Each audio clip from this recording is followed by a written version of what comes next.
guys! We're back again for another video.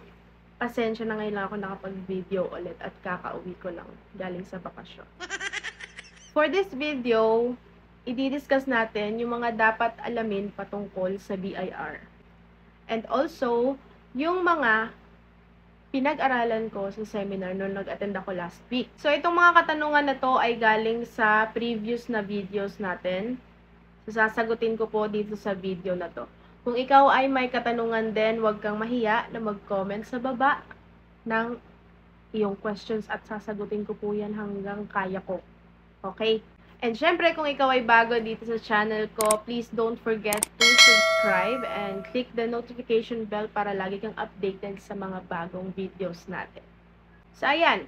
Unang tanong, paano po kung mayroon akong multiple shop sa isang online platform?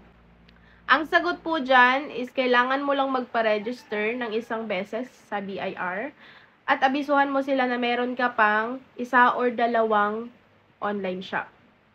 Kasi papasok po yan sa branches. Kailangan po talagang i-inform si BIR kung meron ka pang ibang account sa isang platform.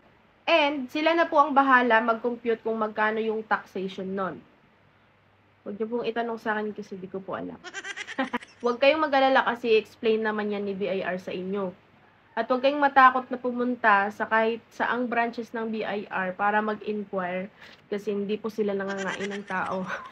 Charis. Okay, next question tayo. Pangalawang tanong, mayroon bang bayad ang pagpaparegister sa BIR? So, the answer is wala. Wala pong bayad ang pagpaparegister sa BIR. Ang babayaran nyo lamang po is yung resibong ipapagawa nyo. Yun yung resibong gagamitin nyo para sa inyong mga customer. At pangalawa yung babayaran is yung stamp na ilalagay doon sa inyong COR. Wait, papakita ko. Ayan, ito po siya. 30 pesos ang isa nito. Dalawa lang naman yung kailangan. Para sa akin, dalawa lang. Depende po yan sa line of business ha. Bale, since dalawa yon, 60 pesos po ang total para sa stamp na iyon.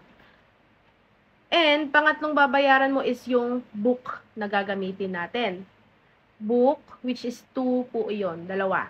Okay, yung isa para sa cash receipt, which means yung para dun sa sales mo. And then yung pangalawa is yung para sa cash disbursement. Ibig sabihin, yung cash disbursement is gagamitin mo yun doon para sa inyong puhunan. So, guys, ito, in-advise ako nung nag-seminar ako na kailangan natin kumuha ng resibo galing dun sa supplier na kinukuhaan natin ang pinagbebenta natin. Kasi kailangan natin i-attach yun doon sa cash disbursement book. Ngayon, kung hindi daw po makapagbibigay ng resibo yung supplier natin, mag-report lamang po kayo sa BIR. Sorry, pero kailangan. Siyempre, tayo nagbabayad ng tax tapos yung supplier, imposibleng hindi. So, kailangan nyo talagang kumuha ng resibo. Okay? Okay, pangatlong tanong. Dapat po ba same name ang store na naka-registered sa DTI at sa online Lazada? Okay, ang sagot dyan is yes. Dapat same na name yung naka-register sa DTI at dun sa online platform mo. Pero teka lang, iniisip ko kung bakit mo na itanong to. Like, ano ba yung gusto mong ipangalan sa shop mo? Yun yung ipaparegister mo, para sa akin, yun yung nilalagay ko sa shop ko. Kasi baka mamaya magkaroon pa ng problema sa future. Diba? So, mas advisable, sis, na gamitin mo na lang yung same name dun sa, sa nakaregister sa DTI. Okay? Next question, pang-apat. Need daw po ba ng sworn declaration, Mima? Okay. Okay guys, sa TikTok, wala naman silang nire-require na sworn declaration. Pero ang sure ako, sa Shopee, meron. Kasi meron akong nakasabay sa seminar, dalawa sila na merong online shop sa Shopee.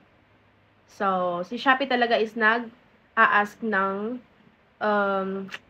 sworn declaration.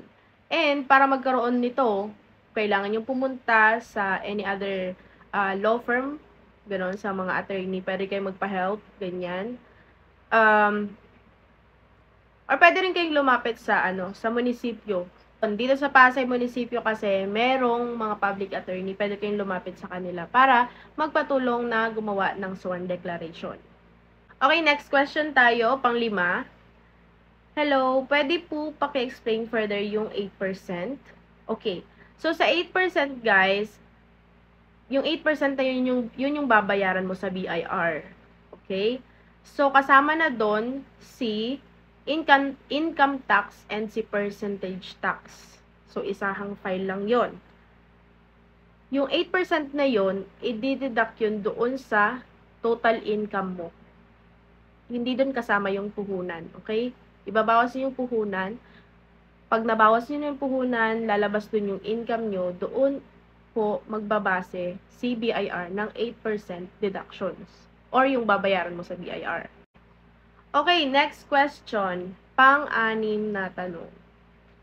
Ma'am, ask ko lang po if how much penalty kapag late registration sa BIR or hindi nakapagpa-register sa BIR within 30 days. Oh my God.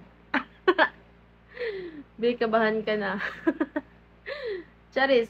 So, I'm sorry po, pero yung exact amount, hindi ko po masasabi sa inyo. Ang maganda po ninyong gawin is, pumunta po kayo sa malapit na office ng BIR. Doon po kayo magpa-compute, kasi i-compute po yan ni BIR, kung magkano na yung penalty nyo.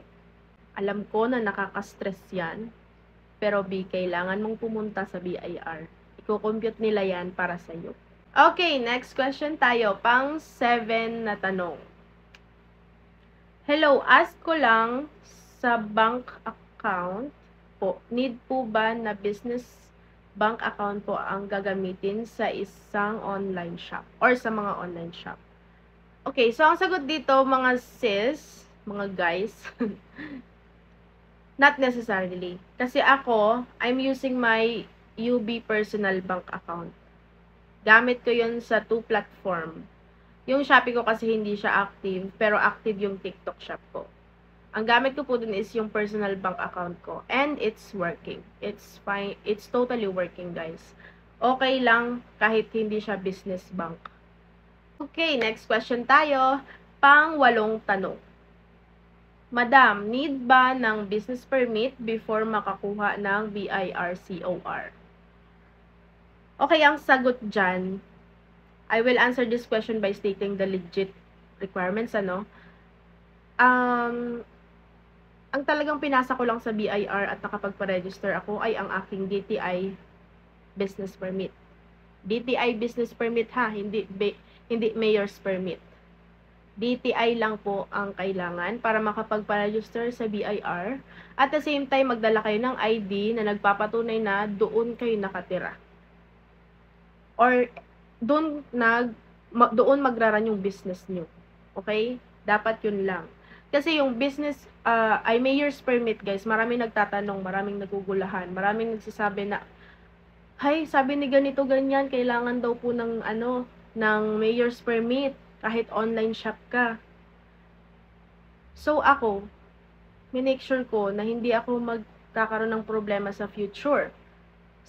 Nagtanong ako sa BIR nung nag-seminar kami. Tinanong ko, ma'am, magiging legally liable po ba kami kapag hindi kami nagpa-register or di kami kumuha ng mayor's permit since online shop kami? Ang sagot niya sa akin is no. Hanggat nagbabayad tayo ng tax, good to go ang business natin. Okay, next question tayo. Pang-9 na tanong. Paano if 2020 ka pa nagpa-register sa DTI, magkano kaya penalty? Iyak.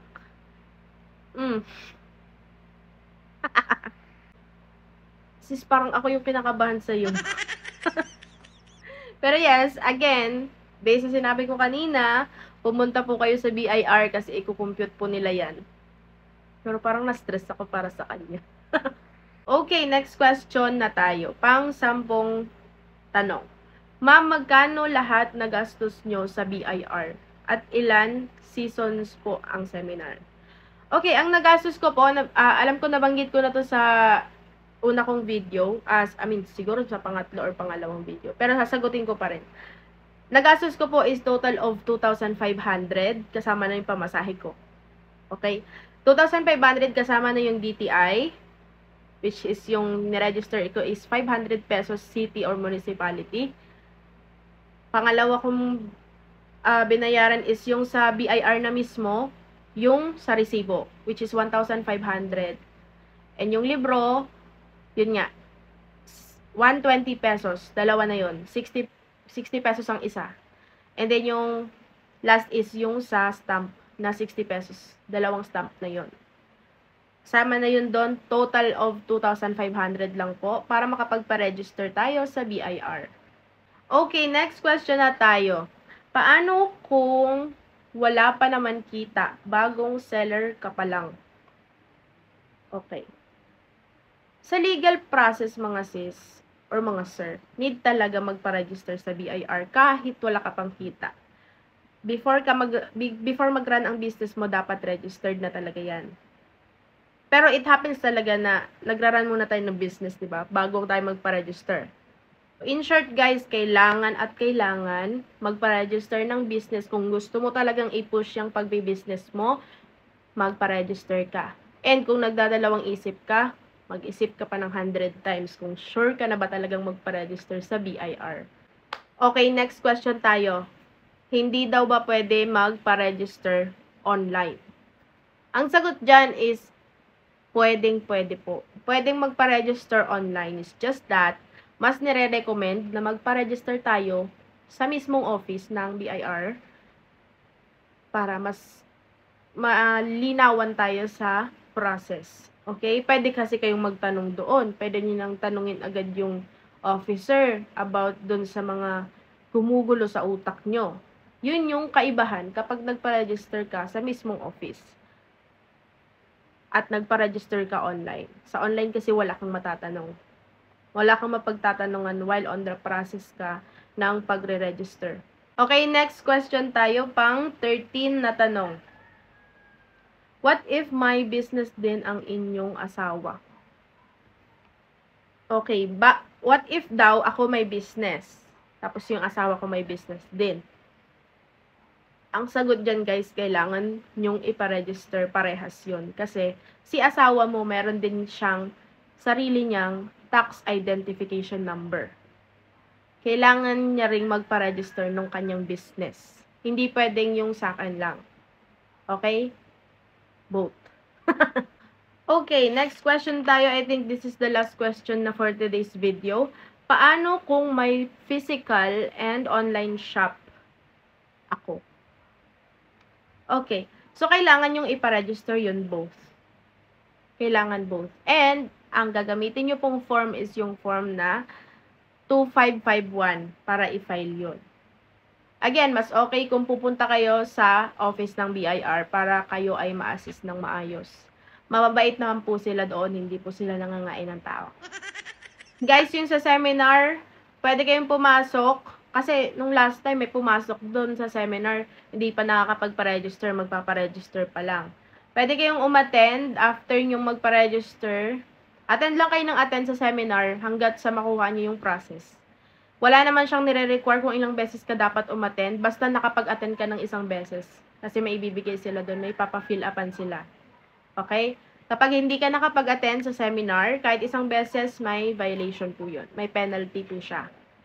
And yun lamang po, sana nasagot ko yung mga katanungan nyo.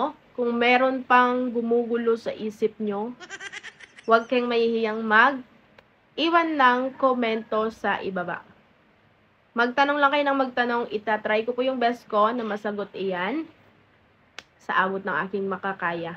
And sa mga bago lang sa aking channel, don't forget to subscribe and like this video. I-share nyo na din sa inyong mga friends na gustong matuto about sa pagpaparegister ng DTI and BIR.